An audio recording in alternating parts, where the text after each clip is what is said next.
Thought I might have made a proper intro for this by now, but I didn't have time, so unfortunately you just got me chatting again, and I'm too lazy to even walk around outside this week. So the X Factor continues, and it got around 6 million viewers last week. Not bad, even with its decline, but it seems that Strictly Come Dancing has also gone down in viewing figures from last year. So maybe it's a bit of a trend, maybe it's people getting bored of the same old programmes every year. But that's what we're here to discuss on the X Chatter. On this week's episode, we've got some more great opinions. One thing we don't have though is we don't have another bare-chested nipple dance from Jason, so sorry about that. But what I thought is we could show you the one from last week again. The first thing I asked people this week was, what can we do as a sign for the X Chatter? The X Factor has this, but what can we do?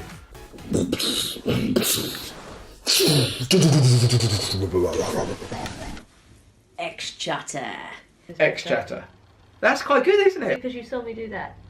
It made you think of it. No, I think I come up with it on think my it own. was me. It was not a joint effort, that was my idea. X Chatter. X Chatter. Say how you feel. The X. Chippy! What way do you do it? So I go like that. No, what's that? What is that? That's a crocodile. You do X and then you turn. You do the turn. Oh, oh. Do that. Slant to the side and That then. side. Hello. That way. You both lean to the left. So you go. No, because I've just learnt to lean to that side. No, but if you just switch it, just How switch about the you brain. just switch it? Hi, I'm Grant. I'm Kate. I'm Grant. I'm Grant. This is, Kate. and together we're great. Great. So the first act on this week's was Natasha Boone. Liked her singing, lots of soul. Yeah, no, I thought she was good. I liked her. Yeah, I liked she was her good, whole. but- I liked her as a person. I think she was a bit quirky. I like a quirky woman. She's one in the short shorts. That's why I remember her. I didn't see her. I didn't see the ass cheek bit. Yeah, you can see them Oh, I couldn't see. in the shorts. what I found weird was I thought I'd missed a bit when at the end Robbie goes, "Have you got bars?" Have you got bars? And I was like being quite hit myself. I knew that he meant rapping, you know. Right, yeah. Milky bars. Mars bars. We had to look up bars. Main comment about the first, Yeah. after the first one, was a break already. It was, 15 minutes into the show and there'd only been one singer on. The panel show with adverts, isn't it? Yeah. Then there was the girl called Alaya and the girl called Acacia K. They did it separately, but they basically said, "You're both not good enough. So we'll put you together. We'll put you together." Well, that was all pre-arranged, obviously. No, you can't say that. I can. I can. Well, I think... Simon, they knew damn well that they were both going to be rubbish on their own, so Simon had already decided that they were going to sing together, and that's how it all worked out.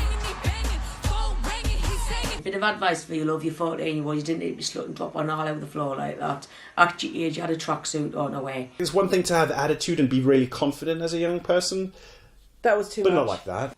And when they came back, they performed as if they'd been rehearsing for about 3 weeks together. Just makes me a bit suspicious. And what about Owen, the Elvis man? Wasn't he something else? Halfway through, it looked like a dog came and bit him in the arse. Legs. He was good. I like the legs. Couldn't sing for Toffee. He was funny. But he was funny. So don't you mess around with. Then the next person was Felix Shepherd. The transgender. I wasn't blown away, to be honest with you, and I was wondering if he wasn't transgender, would he have been selected? Why was it necessary to tell everyone that he was transgender before we had even heard him sing? Yeah. He's there to perform a song, and I get so fed up with these backstories all the time. Come on, let's be honest. We'll get drawn into the backstory. And yeah, it was good TV. Transgender. But I thought he was great. He was good. I mean, He had a really lovely voice. yeah, he had a nice voice, didn't he? All I want Anyway, he's still going through all his treatments and everything like that to be who he wants to be, so good luck to you, fella. You're not going to win the X Factor. That was the time, though, when Simon said, you haven't just got 4 yeses, you've got 5,000 yeses. I'm bored of that. I'm bored of that. I'm fed up with bloody Simon Cowell. He's really peeing me off. I was annoyed with Robbie. For what? Because he sat on the desk. Does he have to sit on the desk? Does he have to put his feet on the desk? It seems to be, it's the Robbie show, so I'm going to sit on my chair and put my feet up on the desk. What I can't understand is the only guy there who looks like he's got no balls, Louis, is the only one that seems to be saying no ever. There's no arguments at all, is there, between them? No, they needed another woman. So they wouldn't agree with each other? So they'd argue. They would always argue. Compete against each other. Oh, what a lucky day to wake up in the morning and see that I am not stuck with the memories of anything we had. I really liked Ivo. I thought he was great. I wrote, wow. Yeah, I thought it was great. Memorable, extreme. I liked Ivo.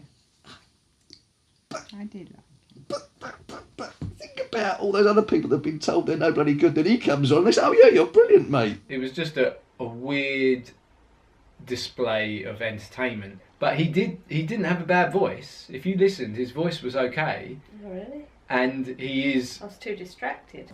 And I like his tattoos he drawn on. Yeah, his tattoo. I liked it how he goes, you got to take risks. Well, of course you can, because you can just rub them off. Anyone could take a risk with a Sharpie. Let's take a risk, Roz. Yeah? That's good. I'm taking a risk. But what really made me angry with that was when those 2 ignorant bloody women in the audience were shouting "get off" while he was on there. Just so ignorant. And then the last girl was Maria, the girl from the Philippines, who was 17. It's my dream! I never gave up on my dreams. Well, what do you mean? Like, Yeah, people it's told me early I days. couldn't. It's early days. You're only 17. There's plenty of time. I like Maria, the Filipino. Well, yeah, she smashed it. I thought she absolutely smashed it. I'm not looking forward to seeing her again, although she might get better because she has got a good voice. She had a nice voice. No. She was good. Bloody awful. It was the thing with Simon again. He goes, you haven't got however many yeses, you've got infinity yeses. It's like a playground thing. And that just means if it's infinity, like you can't go any further. So she's the best one. So she's the best we're going to see, apparently. Yeah. Well, that's the Passing thing. their Why do the judgment. judges have to be like, oh, that was such a great job, that was such a great job, and give all the feedback? They go for all 4 of them, like, oh, I'm going to kick this off with a yes, and they're like, oh my God, really? I've got a yes. It's like, well... While the camera's sweeping over the crowd and there's some emotive piano. I kind of feel like for the you're dramatic wasting my effect. time. Like, get on some with other it. contestants on or some like rubbish people so, you know, we can laugh at them.